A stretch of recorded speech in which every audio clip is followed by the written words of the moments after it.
आज भगवान की सबसे दिव्य लीला रास लीला की कथा है, जिसके विषय में भारत में बड़ी भ्रांति है। डांस का एक फॉर्म माना जाता है इसको, नृत्य का एक तरीका माना जाता है, और बहुत शर्मनाक और बेहद लज्जाजनक तब होता है जब गांव गिराओं गलियों में कुछ ऐसी घटनाएं होती हैं तो लोग कहते हैं रासलीला चल रहा है।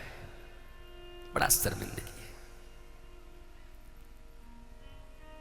पूर्ण ब्रह्म परमेश्वर श्री कृष्ण, मां राधा और वेद की ऋचाएं और दंडकारण्य कि वो ऋषि जो रामावतार में राम से ठीक से मिल न सके, ये सब गोपी का अवतार लेके आए। इन ऋषियों और भगवान के बीच के लीला को आत्मा परमात्मा जीव और शिव के मिलन को तुम गली मोहल्ले में चलने वाली काम लीला से तुलना कर देते। तुमको राम लीला और काम लीला में अंतर समझ नहीं आता। जहां काम तह राम नहीं, जहां राम नहीं काम, तुलसी की कब हो रही सके, रवि रजनी एक ठाम। जहां काम तह राम नहीं, जहां राम नहीं काम, तुलसी की कब हो रही सके, रवि रजनी एक ठाम। जहां काम तहां राम नहीं, जहां राम नहीं काम। तुलसी क्या अंधेरा और प्रकाश दोनों एक जगह पर एक साथ रह सकता है? नहीं, या तो अंधेरा होगा या प्रकाश होगा। फिर गली मोहल्लों में मैकोले की शिक्षा पढ़कर और 13 से 17 साल के बीच शरीर में उठने वाले तृणावर्त जो तुम्हारे शरीर को रजसा और तमसा बना देता है, रजोगुण से समन्वित और तमोगुण से समन्वित हो जाता है शरीर, जिसको टीन एज कहते हैं। Teen age. भारतीय विज्ञान कितना समृद्ध है सुना करो। सुनोगे तो 2 कौड़ी के इंग्लिश घटिया डाइजेस्ट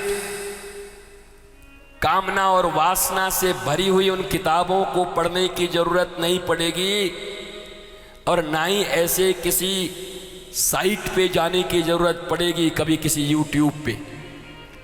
शास्त्र इतना समृद्ध है, एक एक बातें हमारे शास्त्रों में खुलकर लिखी गई। छुपाए छुपाए के तो अपराधी बनाए दिए अपने बच्चों को। भारतीय सनातन संस्कृति की वो गरिमा है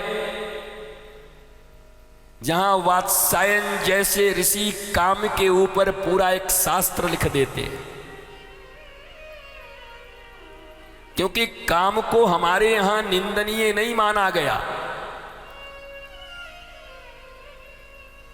भारत के सनातन संस्कृति में चतुर्विध पुरुषार्थ हैं। 4 पुरुषार्थ: धर्म, अर्थ, काम, मोक्ष। तो काम खराब कब से हो गया?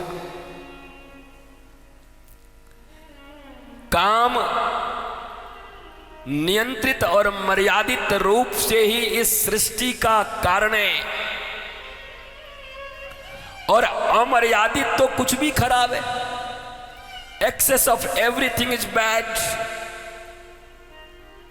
ज्यादा रसगुल्ला खा करके भीतर शुगर फैक्ट्री चालू हो जाती, वो भी बैड है।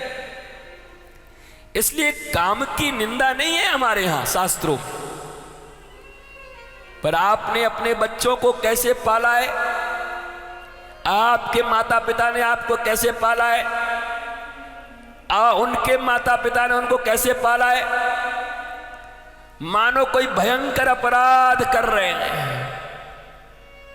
ग्लानि में डाल के पूरी समाज को रखे हुए। अरे कभी किसी निष्णात सदगुरु के पास शास्त्रों के अनुसार इसका समाधान ढूंढ लिए होते तो किसी फ्रायड को पढ़ने की जरूरत नहीं पड़ती। वात्स्यायन को जो पढ़ ले वो फ्रायड को क्या पढ़ेगा।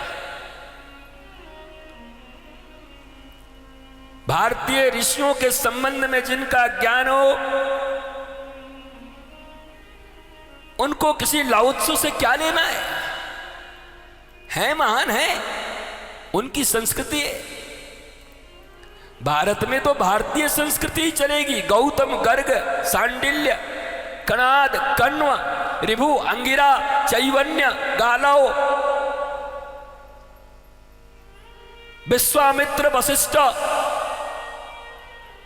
यहां इनकी नीतियां चलेंगी भारत में। तो तुमको तो ऋषि भी आयातित चाहिए, विदेशी। दार्शनिक भी तुमको विदेशी चाहिए, वैज्ञानिक भी तुमको आइंस्टाइन और न्यूटन ही चाहिए। हनुमान जी से काम तुम्हारा चलेगा नहीं। ग्रेविटेशनल फोर्स को इस्टेब्लिश करने वाले हनुमान जी हैं और तुम न्यूटन का पूंछ पकड़ के पीछे लगे हुए हो। न्यूटन काका, न्यूटन काका, पता नहीं क्यों। दुर्भाग्य। तो अपने ऋषियों की तरफ लौटो। जैसे मैया को अपने बच्चे को कितना भी खिला दे, वो कोई आएगा तो क्या खाता ही नहीं। हाथी जैसा बच्चा है कितनों का, हाथी फेल हो जाए वो भी कहते हैं महाराज जी कुछ खाता ही नहीं है। हम कि हमको खा जाए, अब हम ही आए हैं, हमको खवा दो। मां को संतोष नहीं होता, बच्चा कितना भी हिस्ट पुष्ट है, मैया को लगता है कम खाता है। वैसे मुझे भी लगता है, हमारे गुरुजी को भी ऐसा ही लगता था। कितना भी बता देते तो लगता कि हमारे बच्चे के लायक हम बता नहीं पाए। हमको भी लगता है हम बता ही नहीं पाए, यही दुख लगा रहता है भीतर। महाराज और कुछ बता देते, और कुछ कह देते, और जोर से कुछ समझा देते। पर ये तो पक्की बात है कि ध्यान से अगर आपने सुना है तो बहुत सारे सूत्र निकले हैं साहब।